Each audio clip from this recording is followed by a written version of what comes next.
ကဲကျွန်တော်တို့ဒုတိယပိုင်းဆက်ကြအောင်စို့အခုမှစဇလန်းလေးတွေဖန်တီးတာဆိုတော့အစင်မပြေတာတွေများစွာရှိတဲ့အတွက်တောင်းပန်ပါတယ်ခင်ဗျဆက်လက်စူးစမ်းပါဦးမယ်ကိုဇော်လင်းဒီအရာအားလုံးကဘာတွေလဲလို့မေးလိုက်တယ်သူမပြုံးဘူးမျက်နှာပေါ်မှာအေးဆက်တဲ့အရေးတစ်ခုသာရှိတယ်အမှန်တရားကိုဖုံးထားတဲ့သူတွေများလွန်းတဲ့ဦးမျိုးအောင်ကျွန်တော်တို့ကတော့အဲ့ဒါကိုဖွင့်ပေးမဲ့သူတွေပါပဲသူပစိန်ကိုမြှောက်လိုက်တယ်နန်ရန်ကိုစတင်ဖြိုဖို့ပြင်လိုက်တယ်အချိန်မရှိတော့ဘူးခမည်းယုံလားမယုံလားဆိုတာအရေးမကြီးဘူးဒီနိုင်ငံနောက်မှာလူတစ်ယောက်အသက်ရှင်နေတယ်မဖြစ်နိုင်တာတွေကိုယုံကြည်ဖို့အချိန်ရောက်ပြီသူပထမတစ်ချက်ရိုက်ချလိုက်တယ်ကျွန်တော်ရဲ့နှလုံးခုန်တန်တွေလည်းမြန်ပြီးစိတ်လှုပ်ရှားလာတယ်ကျွန်တော်လည်းမတွန့်တော့ဘူးပစိန်ကိုယူပြီးကျွန်တော်လည်းထိုက်ရိုက်လိုက်တယ်နိုင်ငံကတဖြည်းဖြည်းကြိုပြက်လာတယ်အုတ်တုံးပြုတ်ကျလာတဲ့အခါအတွင်းကအနံ့တစ်ခုထွက်လာတယ်ပျက်စီးနေတဲ့လေတူနံ့ဒါပေမဲ့အဲ့ဒီထဲမှာအသက်ရှိနေသေးတဲ့အလားလာတစ်ခုနောက်ဆုံးအုတ်တုံးကိုကျွန်တော်အာကုန်တုံးပြီးရိုက်ချလိုက်တယ်နန်ရန်ကခြောက်ချားစရာအတန်နဲ့ပြိုကျသွားတယ်ဖုံမုံတွေကျလာပြီးအတွင်းမှာလျှို့ဝှက်ခန်းလေးတစ်ခန်းပေါ်လာတယ်အလင်းကိုလှမ်းထိုးလိုက်တော့အဲ့ဒီမှာကလထိုင်တစ်လုံးနဲ့ချီနှောင်ထားတဲ့လူတစ်ယောက်မျက်လုံးတွေပိတ်နေတယ်အသက်ရှူနေသေးတယ်မိန်းကလေးကျွန်တော်မယုံနိုင်လောက်အောင်တုန်လှုပ်သွားတယ်ဒါပေမဲ့ပျောက်ဆုံးနေတဲ့မိန်းကလေးတော့မဟုတ်ဘူးမကြသေးခင်ကပဲဖမ်းဆီးခံထားရတဲ့မိန်းကလေးတစ်ယောက်ပုံစံကိုစော်လင်းကအနားကပ်လာပြီးကျွန်တော်ကိုပြောတယ်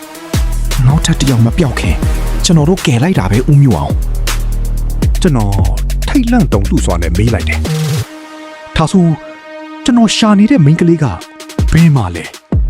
နှစ်20လောက်ကပျောက်သွားတဲ့မိန်းကလေးဟာပထမဆုံးသားကောင်ပဲဦးမျိုးအောင်နောက်ပိုင်းမှာလူဘယ်နှယောက်တောင်ပျောက်ဆုံးနေပြီလေကျွန်တော်လည်းမသိဘူးကျွန်တော်အတွေးများစွာနဲ့ကိုစော်လင်းကိုတစ်ချက်ကြည့်လိုက်တယ်ကိုစော်လင်းတိတ်ဆိတ်ပြီးတော့မီးရောင်အောင်မှသူ့မျက်နှာကပိုပြီးအရေးကျလာတယ်ကိုစော်လင်းကစကားကိုတိငိမ်စွာနဲ့ဆက်ပြောတယ်ဒီစာကြီးတိုက်ကိုတီထောင်ပြီးအယောင်ပြခဲ့တယ်အမှန်ဒီနေရာကစာကြီးတိုက်မဟုတ်ဘူးအပေါ်ကစာကြီးတိုက်ကဖုံးကွယ်ထားတဲ့ဝင်ပေါက်ပဲအာနာရှိသူတွေသူတို့ကလူတွေကိုဖမ်းပြီးဒီအောက်မှာထားတယ်တတ်တည်မရှိအောင်လုပ်တယ်ကျွန်တော်လည်းခမည်းပင်စင်ယူပြီးမကြခင်ပဲပင်စင်ယူခဲ့တယ်ဒီ course ကိုတိုက်တစိတ်စုံစမ်းခဲ့တယ်ကိုဇော်လင်းစကားပြောနေတော့မှာပဲအခန်းအတွင်းကမီးအားလုံးပြတ်သွားတယ်မှောင်မိုက်သွားတယ်ပြီးတော့အဝေးကနေခြေတံတွေအဆက်မပြတ်ကြတယ်တယောက်မဟုတ်လူများစုရဲ့ခြေတံ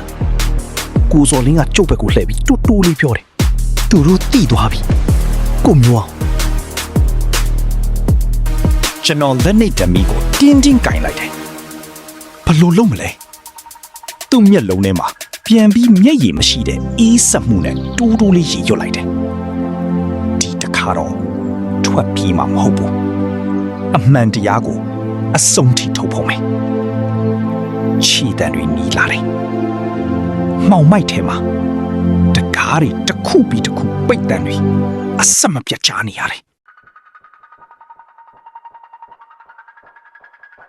ကျွန်တော်လည်းအတွေးများစွာရပ်ပြီးလွတ်မြောက်ဖို့ထွက်ပေါက်ရှာဖို့လုပ်တယ်ဆွေးမြေ့နေတဲ့တန်တကားကိုရိုက်ဖွင့်လိုက်တယ်တခြားတစ်ဖက်မှာ6လမ်းကျင်းလေးတွေ့လိုက်တယ်မင်းကလေးငယ်လေးကိုကြည့်လိုက်တယ်ရှီဆက်ပြေးဖို့သူ့မှာအင်အားချို့တယ်နေပြီကျွန်တော်မင်းကလေးကိုခုံပိုးလိုက်တယ်ကိုစော်လင်းကျွန်တော်တို့ဒီနေရာကအမြန်ဆုံးထွက်နိုင်ဖို့အရေးကြီးတယ်ဟုတ်ကဲ့ကိုမျိုးอ่ะကျွန်တော်တို့ဒီလမ်းကြီးလေးအတိုင်းသွားကြတာပေါ့ဖုန်းလိုင်းကလည်းပြတ်တောက်နေတယ်ရဲဌာနကိုဆက်သွယ်လို့မရဖြစ်နေတယ်ကိုစော်လင်းကျွန်တော်တို့အမှန်ဆိုရဲဌာနနဲ့ချိတ်ဆက်ပြီးမှလာတင်တာဗျာကိုစော်လင်းကကိုမျိုးအောင်ကျွန်တော်တို့ဒီမျိုးရဲ့ရဲဌာနနဲ့ဆက်သွယ်လို့မရဘူးဒီအမှုမှာပါဝင်ပတ်သက်နေတာဒီမျိုးရဲ့ရဲအရာရှိတချို့နဲ့ပတ်သက်နေတယ်သူတို့ရိပ်မိလို့မဖြစ်ဘူးကဲကျွန်တော်နောက်မှဖျက်မြောက်ကိုရှင်းပြမယ်ကျွန်တော်တို့ဒီနေရာကလွတ်အောင်အရင်လုပ်ရမယ်ကိုစော်လင်းရဲ့စကားတွေကစိတ်ကိုပိုရှုပ်ထွေးသွားတယ် လူကလည်းပင်ပန်းနိုးနိုင်နေပြီလမ်းအဆုံးကိုအမြင်ရောက်ချင်နေပြီလမ်းတစ်လျှောက်ခက်ခဲရောက်လန်းခဲ့ရတယ်စာကြည့်တိုက်ရဲ့မြေအောက်လမ်းနေရှုပ်ထွေးမှအခုမှသိတော့တယ်လမ်းကြီးလေးရဲ့အဆုံးကိုရောက်ခဲ့ပြီစိတ်ထဲမှာဝမ်းနေဝမ်းသာနဲ့အမျိုးသမီးငယ်လေးကိုကြည့်လိုက်တယ်မင်းကလေးလည်းအားနေနေပြီအသက်ရှူတန်တိုးလေးနဲ့ပင်ပန်းနိုးနေရှာမှာပေါ့အပြင်ကိုကြည့်လိုက်တယ်ကဲဆယ်ကြီးနဲ့စစ်စင်ကြီးရဲ့အရာရှိတချို့ရောက်နေတယ်အရာအားလုံးဝီဝါမျက်လုံးအစုံကိုမိတ်လိုက်တယ်အရာအားလုံးမိသွားခဲ့တယ်မျက်လုံးအစုံကိုဖွင့်ကြည့်လိုက်ချိန်ကျွန်တော်စီးရုံမှာရောက်နေတယ်မင်းညာဘာဒီဆက်ဖြစ်လဲမမှတ်မိတော့ပြန်စင်စားမိချိန်မင်းကလေးကိုတတိယသွားတယ်စိတ်လှရှားစွာနဲ့အနားမှာရှိတဲ့ဒေါက်တာကိုမေးလိုက်တယ်ဒေါက်တာကျွန်တော်နဲ့အတူပါလာတဲ့မင်းကလေးရောနောက်ပြီးကျွန်တော်တငယ်ချင်းကိုဇော်လင်းရောဒေါက်တာကအားလုံးကျမ်းမာကြောင်းနဲ့ခဏအနားယူဖို့ပြောတယ်ကျွန်တော်လည်းဆေးရုံကဆင်းခွင့်ရတော့ကိုဇော်လင်းနဲ့ကလေးမလေးအကြောင်းမေးကြည့်တော့သူတို့လည်းကျမ်းမာမာနဲ့ဆေးရုံကဆင်းအိမ်ပြန်သွားကြပြီဖြစ်ကြောင်းဆရာဝန်ကပြောပြတယ်အပြင်မှာမိုးကလည်းတဲမဲရွာနေတယ်ကျွန်တော်အတွေးများစွာနဲ့တိကျင်စိတ်တွေကများလာတယ်အကြောင်းအရာတွေအကုန်သိရဖို့ကကိုဇော်လင်းနဲ့တွေ့မှဖြစ်မယ်စီယုံကစင်ချင်းကိုဇော်လင်းစီတန်းသွားခဲ့ကိုဇော်လင်းကသူ့အိမ်ဧကန်ထဲမှာစောင့်နေတယ်ကျွန်တော်လာမှကြိုတိနေတယ်လို့မျိုးလာဗျာကိုမျိုးကျွန်တော်ခမားလာမှတိလို့ကော်ဖီငတ်ထားတယ်ပြေပြောဆိုကိုဇော်လင်းကကော်ဖီကွက်ထိုးပေးလိုက်ပြီးစကားဆက်ပြောလိုက်တယ်ဒီလိုဗျာကိုမျိုးကျွန်တော်တို့တာဝန်ထမ်းဆောင်ခြင်းတွေကလူပြောက်မှုတွေဖြစ်တယ်ခမားတိတဲ့မိန်းကလေးအပါဝင်ပေါ့ကျွန်တော်လည်းစုံစမ်းမှုတွေလုပ်ခဲ့တယ်ဒီမျိုးရဲ့စခန်းမှုဦးဆိုးလိုင်ကအမှုဆက်မလိုက်ဖို့နဲ့အကြောင်းမှပိတ်ပစ်ခဲ့တယ်ကျွန်တော်တို့လည်းဘာမှမတတ်နိုင်ခဲ့ဘူး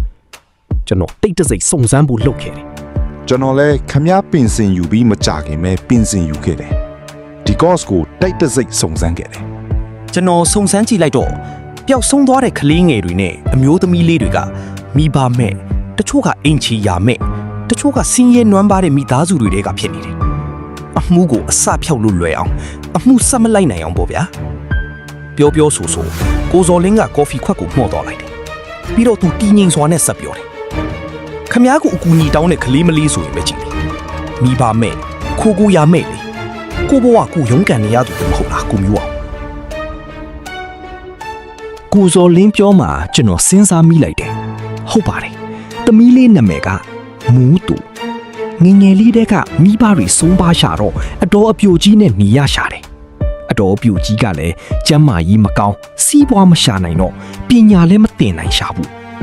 အရွယ်လေးရောက်တော့စာကြည့်တိုက်မှာအလုပ်ရတယ်ဆိုပြီးဝမ်းပန်းတတာလာပြောခဲ့တာမှတ်မိသေးတယ်ကျွန်တော်အတွေးတွေကိုရက်လိုက်ပြီးဟုတ်ကဲ့ကိုစော်လေးဆက်ပြောပါအောင်ဗျာဟုတ်ကဲ့ကိုမျိုးအောင်ကျွန်တော်စုံစမ်းသိရှိခဲ့တာက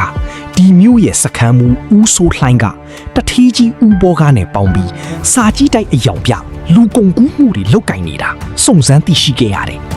အဲ့ဒါနဲ့ကျွန်တော်လည်းခမားလည်းဒီအမှုကိုစိတ်ဝင်စားနေတာသိလို့ခမားနဲ့အတူတူဖော်ထုတ်ဖို့ခမားကိုဆက်သွယ်ခဲ့တာပဲသူတို့တွေက organ traffickers အင်္ဂါအစိတ်ပိုင်းကုန်ကူးသူတွေအနေနဲ့ပါဝင်ပတ်သက်နေတယ်ကိုမျိုးအောင်ကျွန်တော်အံ့ဩစွာနဲ့ဟာအလောက်ထိတောင်ရုပ်မာကြတာလားဗျာကျွန်တော်ဦးစိုးလိုင်เจ้าနေကြားပေမယ့်အလောက်ထိမယူရဲဆန်ရုပ်မာလိုက်မယ်မထင်ထားဘူးဗျာဟဲ့ဗျာအမှုအလုံးဖော်ထုတ်လိုက်နိုင်ပေမယ့်သမီးလေးမိုးတူအကြောင်းအစအနာတော့မရသေးဘူးဗျာကျွန်တော်တာဝန်မကျေးသလိုခံစားရတဲ့ကိုဇော်လင်းဟာအဲ့လိုလည်းမဟုတ်သေးဘူးလေကိုမျိုးအောင်ကျွန်တော်လည်းစူးစမ်းခဲ့ကြတာပဲလေဘယ်တက်နိုင်မလဲဗျာသမီးရဲ့ကံလို့ပဲပြောရတော့မှာပေါ့ကျွန်တော်ဘာမှဆက်မပြောနိုင်တော့ပဲကိုဇော်လင်းကိုနှုတ်ဆက်ပြီးထွက်လာခဲ့လိုက်တယ်လမ်းတစ်လျှောက်အတွေးများစွာနဲ့တာဝန်မကြေဘူးလို့လည်းခံစားမိရတယ်သမီးလေးအကူကြီးတောင်းတော့ရတာစုံစမ်းမှုတွေလုပ်ခင်သမီးလေးကိုကယ်နိုင်ခဲ့မှာအခုတော့နောင်တကြီးစွာရည်ရွယ်ရင်ကိုအပြစ်တင်နေမိတော့တယ်ဟုတ်ကဲ့ပါဒီဇက်လန်းလေးကတော့ဒီလောက်ပါပဲခင်ဗျနောက်ထပ်စိတ်ဝင်စားစရာဇက်လန်းလေးတွေဖန်တီးအောင်ပါမို့ကျွန်တော်တို့ Zwe Story Entertainment Page ကို like and subscribe လုပ်ပေးဖို့တောင်းဆိုပါစေကျေးဇူးတင်ပါတယ်ခင်ဗျ